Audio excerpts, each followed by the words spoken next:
So this sheet is actually built for private equity, where like raising money, syndicating. Okay, so you'll see this kind of centerpiece, which is giving a pref return and an LP split. So if you're not Hmm. raising money, I just do a 0 and 100, Got it. because that means it basically just means that 100% of the deal is being split to the LPs, or you could put a 0. It's Hmm. literally the same exact concept. I just like doing 100 because it kind of freaks me out if I do it that way. Anyway, so for you, I'll just leave it this way. So it'll be 0 because like Hmm. no need to raise money. This is a multifamily spreadsheet. So obviously if you're using multifamily, this will make a lot more sense. So like price per square foot is not going to matter so much, right? Hmm. Cash on cash year one. I know obviously I'm pretty sure you're pretty familiar with that. Do you know how to come up with this number? No, like we know the phrase cash on cash, and I've heard it 1,000 times, but I don't have it as a number that I run in my spreadsheet. So no. Okay, cool. So let's talk about it. Great. So and thank you for being clear and honest. I appreciate it. So it's like Yeah. so cash and cash, very, very important, by the way. A lot of investors look at this as a metric. I mean, every investor is different, right? Some people are just like, I need to buy a cap rate, and other people are like, I need to buy cash and cash. Others are saying I need to buy an internal rate of return of X. Some people say the equity Yeah. multiple. Like all these people, some people are price per unit. Like it just everybody runs their numbers differently. Yeah. So it's understanding each one in their own nuance. So cash on cash is it's a pretty simplistic term. Is basically just it is the relativity in dollar amount for the amount of money out of pocket to acquire the asset versus the amount of money that I earn on the money spent. Okay, so basically I'll go to a cash flow statement. So to buy this asset, you can see the out of pocket cost is the 1,775 out of pocket, right? The starting equity. Okay.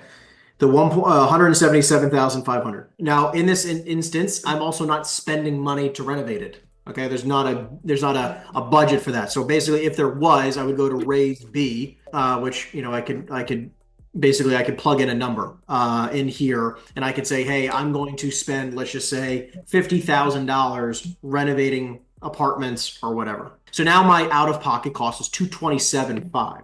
So I'm out of pocket 227.5. The starting equity is going to be a little bit different because this isn't calculating how I'm spending the 50,000. Okay. But what's important is the cash flow after debt service, right? Because you have your operating income at the top. You have your operating expenses, your taxes, your insurance, your utilities, how much it costs to operate the property. Then after your expenses, you have a net operating income. And the only last cost after that is your debt service, right? I have to pay my mortgage. So after you take your net operating income, after your mortgage, you have the cash flow, operating cash flow after debt service, okay, which is basically what everyone likes to call is just actually, that's actually your cash flow, okay? So when people talk about property, this is your actual cash flow. Now, cash on cash is just the relativity, that number, into the amount of money out of pocket. So if let's just say in this instance, I mean, this very small deal as an instance is only making $7,000 a year right here at the bottom, $6,800. Hmm. Now, again, it's saying that we spent 177,500 and we're only making 7 G's. Right? So it's a very, very, sorry, let's go to summary. It's only 3% a year on my money. You can take that same calculation, the same 7 grand. I could do it on a calculator, right? And you take basically your 6,800 or 7 grand and divide it into the 227.5. And that's how you have a cash on cash return. Okay. Now, I also like to know what my cash on cash year one is, because it's very different of having cash on cash year one versus cash on cash overall, because sometimes you get into a deal and the deal is losing money day one because you have vacancies and you have to maybe buy it with hard money, right? Maybe you're buying a property that has some vacancy, you have to buy it with hard money. Like as an example, let's just say this guy say he wants like, I don't know, 450, okay, but it's also going to cost 150 to renovate it because it's majorly vacant, okay, and the interest rate's not going to be 7, it's going to be 12. And we're going to get 80%. So now it's like we're losing money hand over fist on this deal, but the future value is 750. So we're still going to be in a decent place. It's not a horrible deal. Okay. You can see my operating cash flow year one sucks. Again, based on your income in the future, right? I have, in this case, it's a 6 family. I don't even remember what deal this was, but let's just say that, this is actually 0. But then we can say let's just say in 6 months to 1 year, I can get the value of each unit up to, give me a minute. Let me think. Let me say 1,500 a unit, say 9 grand. Anyways, so this is going to calculate saying if I plug this in market price monthly, saying each unit of the 6, in this instance, within the first 2 to 4 quarters, quarter to market. Okay. By the way, obviously, practicing using this spreadsheet will help a lot because this is built in quarters, not months or years. This is saying between 6 months and a year, I can rent out each unit for $1,500. right? So now it's saying like the future value of this asset's 900. This deal makes a lot of sense, but we are horribly negative year one. So my cash on cash year one might be different from the fact that I'm still going to have a fantastic internal rate of return. Next term, real quick, stabilized yield. I'm sure that's maybe what you were thinking about as well. That was what I didn't. Okay. Yeah, I didn't know that. So stabilized yield, also pretty similar, but it's basically stating the total money it takes to acquire the deal. It's not just the money out of pocket. Cash on cash is only referred to the amount of money out of pocket. Stabilized yield is referred to the total amount of money to acquire the asset and all of the money I had to spend or we had to spend to renovate it or put into the property in total. So closing costs, renovations, and purchase price all together in relative terms to what we make on the deal, right? So this is saying once it's fully stabilized, so it's saying on this $54,000 in net operating income, okay? This is not after debt service. This is not cash flow, okay? But it's saying on my net operating income, this in relative terms to the total money I've spent to get to the 54 grand. So it's saying that my total out of pocket was, let's say, 450 plus the 40, right? That's 490 plus the 150. So we're at 490 plus 150 puts us at 640, and we're making 54 grand a year on the 640, right? So that's where it comes up with the 8.5%. So basically big time investors, very, very seasoned people, okay? A lot of the bigger deals are sold based off of stabilized yield and equity multiples. They're very important terms. Okay. So stabilized yield is, again, the total amount of money invested into the deal, purchase price, closing costs, and all renovations included on the future net income of this property, and those in relative terms. And now equity multiple. The equity multiple is essentially saying the total amount of equity or amount of money I come out of pocket. So in this case, 280 in regards to how much money I get back. So it includes paying myself back, which would be an equity multiple. If, like, let's say we did a deal and I invested 280 and I made 280 back, like total. So I made even. It would be 1-to-1. So that not a good investment, right? Yeah.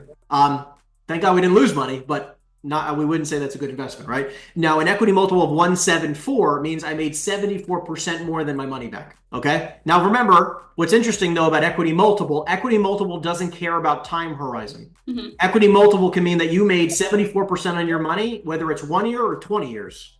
So it just means equity multiple is just the total return on capital divided into into 100 essentially, okay? Because it's basically taking, in this case, 280. The profit on this, total distributions on this deal, I guess, was the 486, and it's saying the 280 into 486 comes to around a 1.74% equity multiple, okay?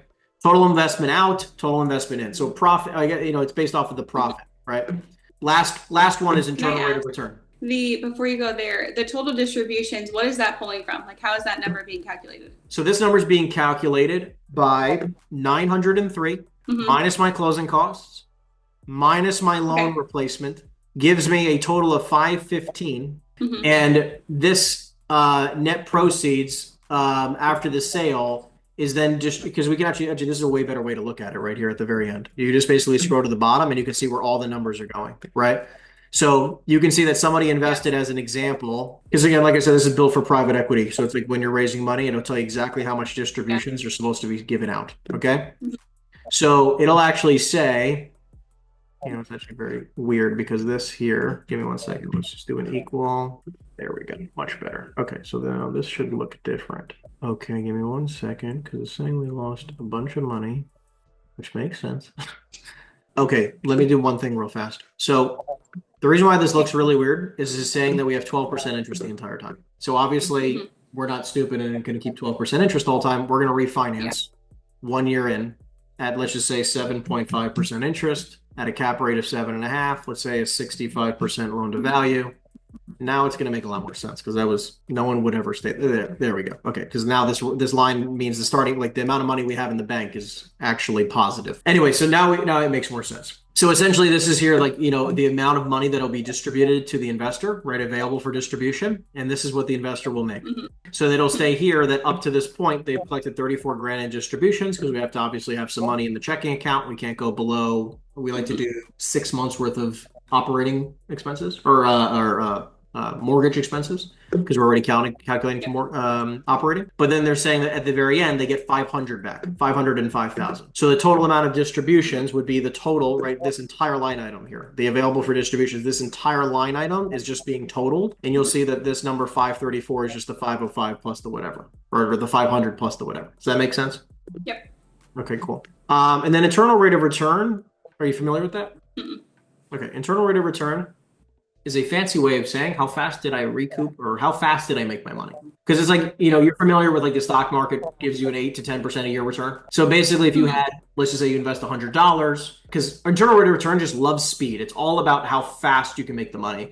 Because if you take $100 invested in the S&P 500 and it makes you 10% in 1 year, then it makes you $10 at the end of 12 months. Yeah. However, if you made the same $10, but you made it in a day versus making it in a year, your rate of return is not 10% anymore. Yeah. It's 10%, sped up to 1 day, right? So like the annualized rate of return, right? This is based off of annual. So it's an annualized rate of return on your money. So if you make hypothetically 100, now let's take the $100,000 invested. Okay. We invest in a property for 100 grand. And we make our 100 grand back plus another 100. If we make it in 1 year, what's our rate of return? Annualized rate of return. If we invested 100 and we made $100,000 back, what's our rate of return? 100%. 100%. Yeah, we made 100% rate of return. Okay, very, very good deal. Okay, now if you made the same $100,000, but took you 2 years, what's your rate of return? Your annualized rate of return? 50%. 50%. Great. Now, all that internal rate of return is doing is calculating that number based on the total amount of money I invested versus the amount of money I got back and how fast that occurred. So what's interesting is that this is exactly how you can see it in real time. So this deal is saying that if we bought it for 450, invested 150 into it, after all distributions, the refinance and everything, after the 20 is 20 quarters, that's 5 years. Okay. We're making a 33% rate of return on our money. Well, what's cool, what's really cool about this is that you can actually play around with this number and say, okay, well, what if I sold it in 3 years? Oh, now it's a 50% rate of return on my money, right? And if I sold it in 2 years, it's 74% on my money per year, right? So you can play around with these numbers all day long. Now, obviously, like the biggest important thing is like your assumption on cap rate. Maybe it doesn't sell for a 6. What happens if it sells for an 8 cap? You can play around with those numbers. Now, obviously, this is a very good deal, and this doesn't happen all the time. But most of the time, it's not going to be this wonderful of a deal.